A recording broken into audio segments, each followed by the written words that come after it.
Assalamualaikum kelas. Sa video ini, reviewin nato balik amin natakil nato last time, which is standard Iban vertex form. Okay? So proceed kita. So in standard form, sin quadratic function, atau kan equation amo na ini.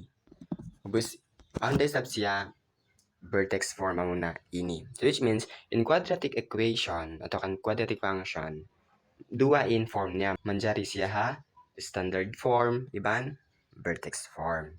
So, biyaon, kita unta, example.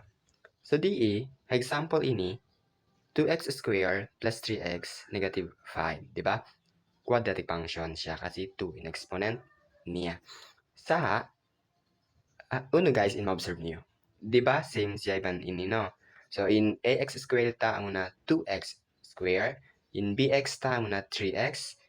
In c, muna negative 5, di ba? So, which means, in given equation ini, standard form siya. Okay? So, kita unta diyan si Pak. In vertex form isab ini, yariin, dapat dagbus niya. So, kita unta example, y is equal to the square of x plus 3 minus 14. So kakitaan niyo, di ha example na to ini, in ADE, understood ang DE siya, 1. Okay? Tapos in X ta, amo na X sa yaon. So, in negative H ta, muna positive 3DE. Then, square, same din sila, di ba? Tapos, in K ta, muna negative 14. So, which means, in given, no? Example ini, vertex forms siya, di ba? Same siya, iban yaon. Okay? So, proceed kita pa next. So, yari in example, bang biyariin kita magpinda sin standard form pa vertex form sin quadratic function. Na? So, unong in ma-observe nyo guys, di ha given equation. X squared plus 6x negative 5 equals 0. Diba ha? Standard form siya. Okay, so, pindahan ta. So, pindahan ta pa vertex form. No? So, kita untayin solution ini. So, x squared plus 6x minus 5 is equal to x squared plus 6x. So, di guys, ha 3 square ini, kain ta makawa ini, in second term ta, i-half ta in coefficient niya. Diba? 6 in coefficient niya. So, in half sin 6 is 3. Diba? So, kaya 3 halaw miyaon. Okay? Tapos, i-square ta. I-square na 2 in 3 yaon. Since nag-add ka di halaw, mag-minus ka dito ha, guwa. Halaw sin bracket ini. Okay, so iniyari sila ha, guwa. Okay? So, x squared plus 6x. So, ini, 3 times 3, 9. Minus 5, ito, 3 times 3, 9. Okay, negative 9 siya. Kasi di guys, di magad in sign niya yaon. Dugain kasi guys in biya ini, iban sin biya ini. Okay? So, in answer niya, positive 9, ini negative 9.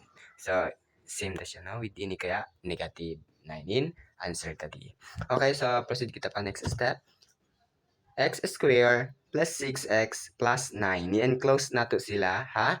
Parenthesis. So, di negative 5, negative 9, in-answer niya negative 14 kasi i-add niyo bang same in sign niya.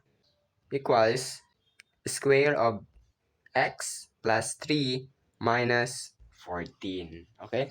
So ano guys, ma-observe niyo? Di ba i-factor na to sila? So pag i-factor na to sila, understood, i-square yan siya. Kasi yan to in vertex form niya. Dapat square of binomial sila. Okay? Square of binomial. Same din even with inyo. Okay?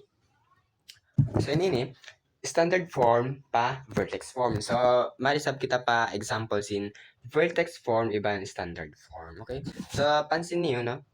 So, napansin niyo, no? Di have a given example ini. Ini ang mina-answer ka ina. Okay?